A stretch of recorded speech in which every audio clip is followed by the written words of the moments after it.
안녕하십니까 여러분, 다마스커스 TV 여러분, 저는 랜선 선교사 담혜승입니다. 도서관에 가다가 갑자기 이제 떠오르는 생각이 있어가지고 이거는 꼭 찍어야 된다 그런 생각을 해서 오늘은 제가 성경 번역본에 대한 얘기를 좀 하고 싶은데요. 그 중에서 제가 뭐 성경 번역본 추천을 해드리거나 뭐가 뭐 좋은 번역이다 이런 얘기를 하려는 게 아니라, 그런 영상은 여기서 이제 찍으신 영상을 보시면은 좀 참고를 하실 수 있을 것 같고, 오늘 제가 하고 싶은 일은, 우리가 교회에서 흔히 사용하는 성경이라고 하면은 개역개정 4판 성경이잖아요. 보통 우리가 생각하는 그 성경 말투, 주는 그리스도시요 살아계신 하나님의 아들이시나이다, 뭐 예수께서 가라사대, 이런 말투 쓰는 그 개역개정이 전통적으로 이제 우리 교회들에서 많이 쓰는 건데, 그 전 세대에는 뭐 개역 한글 이렇게 썼고요. 개역 한글에서 그나마 현대식으로 바꾼 게 개역 개정이에요. 근데 저 같은 경우에는 오늘 이제는 거기서 탈피할 때가 되지 않았나, 그런 저의 생각을 좀 들려드리려고 합니다. 많은 분들이 이 성경은 굉장히 어렵기 때문에, 어려운 식으로 써있기 때문에 번역이 굉장히 정확할 것이고, 그리고 좀 현대식으로 쓰여지고 우리가 알아듣기 쉬울수록 원래 의미, 그 전달이 떨어질 것이다 라고 생각을 하시겠지만, 개역개정은 사실 원어를 번역한 성경이 아닙니다. 우리나라에서 처음 번역되었던 그런 성경들, 처음에는 그 한자와 영어로 된 성경들을 그렇게 번역을 했거든요, 선교사님들과 함께. 그게 이제 20세기 초에, 1900년대 초에 그런 것이 이루어졌고, 결국엔 그렇게 번역을 하다가 이제 개역 버전이 나왔었어요. 개역 버전을 나중에 1998년도쯤에 다시 그 원문을 비교 대조를 해서, 그러니까 원문을 전혀 참조하지 않은 건 아니에요.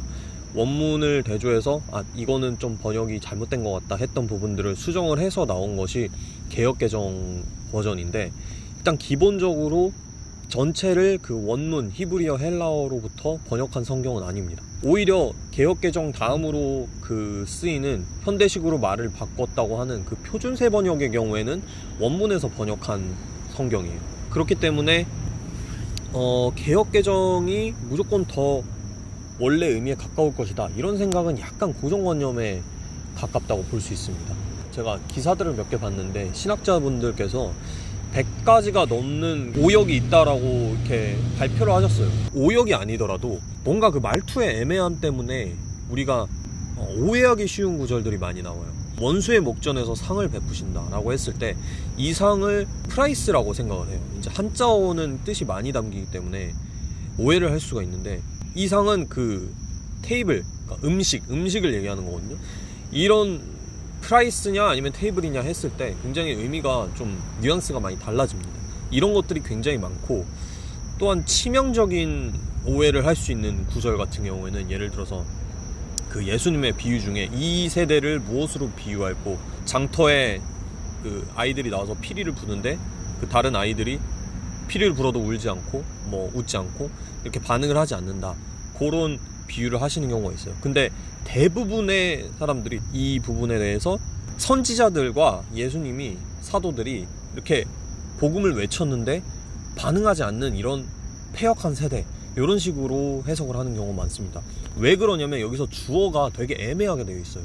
그러니까 이중적으로 해석할 수 있게 그렇게 번역을 해놔가지고 이게 되게 애매한데, 그 영어 성경에 보면은 They are like children 이렇게 딱 얘기를 해버려요. 그 children이 근데 누구냐? 피리를 불었을 때 반응하지 않는 애들이 아니라 피리를 부는 애들이에요. 그러니까 그 패역한 세대는 피리를 부는 애들이란 거예요, 반대로, 거꾸로. 근데 이런 번역의 약간 애매함, 개역개정의 경우에 이런 부분이 꽤 많다는 거, 그래서 우리가 굉장히 잘못 알고 있고, 그리고 특히 한자에 익숙하지 않은 경우, 그리고 기독교 교리에 익숙하지 않은 경우에는 완전히 이상한 그런 단어 해석을 할 수도 있습니다. 예를 들어서 그리스도께서 우리를 구속하셨다라고 했을 때 그 구속을 진짜 말 그대로 구속되는 거, 이렇게 받아들이는 경우도 적지 않습니다. 적지 않은데 그거를 물어보진 않을 거 아니에요. 구속된다니까 구속되는 거란가 보다. 두 번째 문제가 있어요. 개역개정의 두 번째 문제라고 생각하는 게, 인물이나 지명 같은 게 표준 표기랑 너무 달라요. 그러니까 사회적으로 통용되는 그런 표기들, 역사적인 표기들이랑 너무 다릅니다. 예를 들어서 그 이집트의 파라오 왕, 파라오를 바로라고 하거나, 교회에서만 쓰는 용어예요. 바로 이런 거는. 근데 파라오라고 했을 때 너무나 잘 와닿죠. 왜냐면 파라오를 이미 알고 있으니까, 문화적으로. 카이사르 아우구스투스를 가이사 아구스도라고 하거나, 예를 들어서 뭐 예수님 시대에 대해서 그 복음서를 설명할 때 이 시대는 로마 초대 황제였던 카이사르 아우구스투스가 지배하던 시대였다, 이러면은 이게 확 역사적으로 다가옵니다. 아, 역사적 배경이 이렇게 형성되어 있었고 그게 뭔가 포스 있게 다가온단 말이에요. 아, 이런 대단한 로마 황제가 지배하던 그런 권력의 시대였구나. 뭐 예를 들어서 나 로마인 이야기 읽었었어, 거기 나오는 그런 인물이네, 이렇게 하면서 나 그 세계사 시간에 배웠던 인물이네 하면서 굉장히 친근감을 느낄 수가 있는데, 예를 들어 가이사 아구스도 이러면은 여기서밖에 쓰이지가 않는 용어인 거예요. 근데 왜 그거를 4판까지 개정을 하면서 전혀 아직도 바꾸지 않았는지 잘 이해가 안 되고, 이런 부분 같은 경우에는 뭐 의미 전달이랑 아무 상관이 없는, 그냥 오히려 의미 전달에 방해가 되는 부분이잖아요. 예를 들어서 뭐 다리오 왕이라 했을 때 다리우스 왕이거든요. 근데 다리우스를 실제로 역사적으로 모른다 할지라도, 예를 들어 뭐 롤을 하던 초등학생들이 교회 가가지고 다리우스 왕이 뭐 이런 짓을 했다 하면은 나 롤 하면서 그 다리우스 아는데 하면서 이제 뭔가 그 친근감, 그 사회에서도 쓰는 용어로 알잖아요. 근데 그거를 쓰지 않는다는 것, 그거는 굉장히, 그게 완전 잘못될 것까지는 없지만 얻을 수 있는 어드밴티지를 그냥 버리는 거나 마찬가지다, 이렇게 생각을 합니다. 그런 게 너무나 많죠. 제가 시즌 1에도 한번 그런 거 정리해가지고 그 인물이나 지역명 같은 거 이렇게 발표한 적이 있는데, 그 15명 보던 시절에 라이브 그 시절에 발표한 적이 있는데, 지금 생각해도 그거는 굉장히 잘했던 컨텐츠인 것 같아요. 뭐 아데미, 아르테미스 이런 것도 마찬가지고, 아르테미스 여신 그리스 로마 신화 만화만 읽어봐서도 다 아는 사실이에요. 달의 여신, 사냥의 여신. 근데 아데미여, 위대한 아데미여 막 이러니까 그 에베소 지방에서 그게 실제로 이게 그리스 그 신을 믿던 시대구나, 그런 게 이제 전혀 와닿지 않는 거죠. 자, 그렇다면 왜 그렇게 개역 개정을 지키려고 할까? 처음 막 다른 버전의 성경으로 예배 때 바꾸려는 그런 시도가 있을 때마다 항상 그 좀 나이 드신 분들이 많은 교회 같은 경우에는 그런 비판에 직면한다고 해요. 근데 바꿈으로 인해서 저는 얻을 수 있는 어드밴티지가 너무나 많다고 생각을 하고, 이거를 지켜야 할 이유는 약간 우리한테 익숙하다, 아니면은 그냥 전통적이고 뭔가 가오가 산다, 이런 거밖에 없는 것 같아요. 확실히 개역 개정의 진짜 좋은 점은 가오가 산다는 거, 그리고 뭔가 종교적 고양심을 준다는 거, 그리고 암송을 할 때도 저 같은 경우에도 개역 개정으로 암송을 했는데, 암송을 했을 때 뭔가 그 멋있고 좀 종교적 고양심을 주는 게 있긴 있습니다. 확실히 그 어려운 말투니까.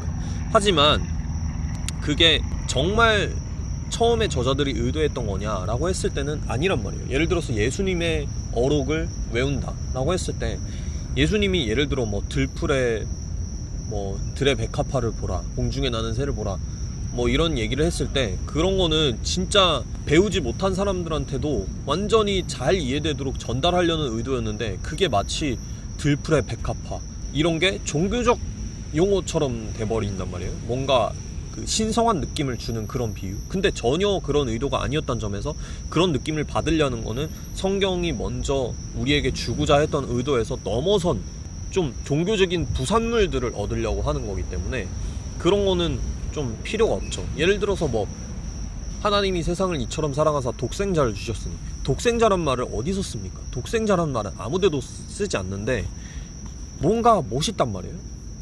이제 뭐 one and only son 이런 뜻이죠. 하나뿐인 아들, 그러니까 외아들이란 뜻인데, 외아들이라면 뭔가 좀 간지가 안 나잖아요. 그래서 이제 독생자라는 말을 쓴 건데, 이런 거 자체가 세상과의 단절을 불러오고 초신자들의 진입장벽을 높이는데 굉장히 어려운 문제라고 생각합니다. 예를 들어서 뭐 어떤 동아리 같은 데 가도 계속 자기들만 아는 그런 용어와 단어를 남발을 하면은 당연히 거기에 들어가기 어려워요. 개역 개정을 통해서 정말 뭔가 괴랄한 교회 안에 사회 방언이 형성이 됩니다.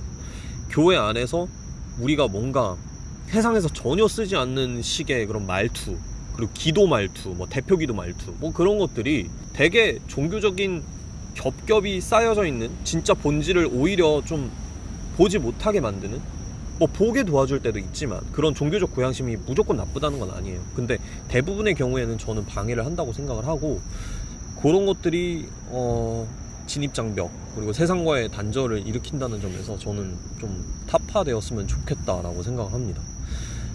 저는 개혁개정의 탓이 굉장히 크다고 봐요. 그런 언어의 단절에. 근데 이제 문제는 이해되기 쉬운 버전의 성경의 경우에는 이제 의역이 많아가지고 원래의 그 원문의 뜻에서 좀 벗어났을 확률이 높아요. 그렇기 때문에 예를 들어 공예배에서 뭐 메시지 성경을 쓴다거나, 메시지 같은 경우에 제일 많이 의역이 된 성경이죠. 아니면 뭐 쉬운 성경, 애들을 위해서 쓴 그런 것들을 공예배에서 쓰기에는 약간 그 뜻이 의역된 게 많아서 좀 어려움이 있을 수 있는데, 그래서 공예배에서는 저는 뭐 표준 세번역이라던가 아니면은 공동번역, 이것들 다 원문에서 번역된 성경들이거든요. 제대로 된 신학자들에 의해서. 공동번역 같은 경우에는 이제 가톨릭과 같이 번역했다는 이유로 이제 보수적인 쪽에서 많이 거부를 하는 경우가 있는데, 저는 공동번역도 가끔 이게 참조, 성경 번역이나 아니면은 성경 읽을 때 참조해보면은 되게 잘 됐다는 느낌을 받아요. 만약에 교회에서 그런 게 사용되기 어려운 부분이면은 좀 세력을 모아서 뜻을 같이 하는 사람들을 모아서 좀 건의를 해보는 것도 저는 괜찮다고 생각합니다. 우리 교회는 왜 맨날 개혁개정만 쓰는 거야? 담에색 TV 보니까 그거 별로 안 좋다던데? 약간 이러지 마시고, 저 같은 경우에도 담임 목사님께 직접 건의를 드려서 표준 세번역으로 교회 전체 그 예배 때 사용하는 거를 바꿨거든요. 원래 근데 목사님께서 바꾸고 싶으셨던 것 같은데 좀 계기가 필요하셨던 것 같아요. 그래서 제가 제안을 드리자마자 개혁개정에서 되게 흔쾌히 바꿔주셔서 그 뒤로 저희 교회는 완전 개혁개정이 아니라 표준 세번역만 쓰고 있습니다. 이런 식의 변화가 조금 약간의 변화지만 그래도 뭐 아이들이 성경을 처음 읽거나 하는 아이들이 성경을 좀 읽는데 도움이 되는 것 같아서 되게 좋고, 예배 때는 모르겠고 읽을 때는 더 의역된 성경들을 읽어도 된다고 생각합니다. 왜냐면은 우리가 성경 뭐 학자가 될 것도 아니고, 저도 평신도고 이거 보시는 여러분들도 거의 평신도일 거예요. 신학생들 분들의 경우에는 좀 다른 얘기가 되겠지만, 뭐 신학생들은 근데 원어를 보셔야죠. 원어를 열심히 공부했으니까 히브리어, 헬라어로 보시고,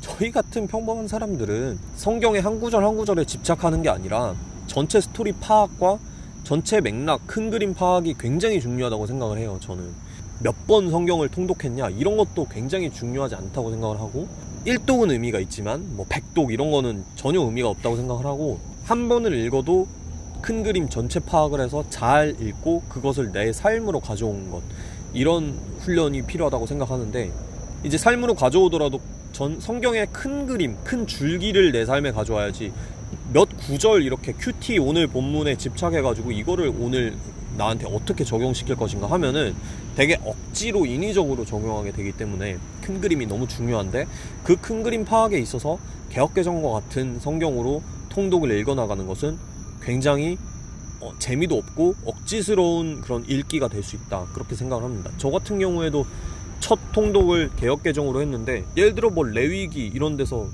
바로 어려움이 오죠. 다른 성경이라고 어려움이 안 오는 건 아니지만 조금은 낫겠죠. 그래서 현대인의 성경이나 공동번역이나 아니면은 저는 메시지 성경도 혼자 데일리 말씀 묵상을 해나가는 데 있어서 굉장히 좋은 번역이라고 생각을 하고, 결론을 내리자면 개혁개정은 이제 좀 우리가 벗어날 때가 되지 않았나. 이제 다음 세대를 맞이를 해야 되는데, 솔직히 말해서 맨날 다음 세대 생각하는, 다음 세대 입장에서 정말로 생각하는 사람, 그 기성세대 교회에 있는 분들이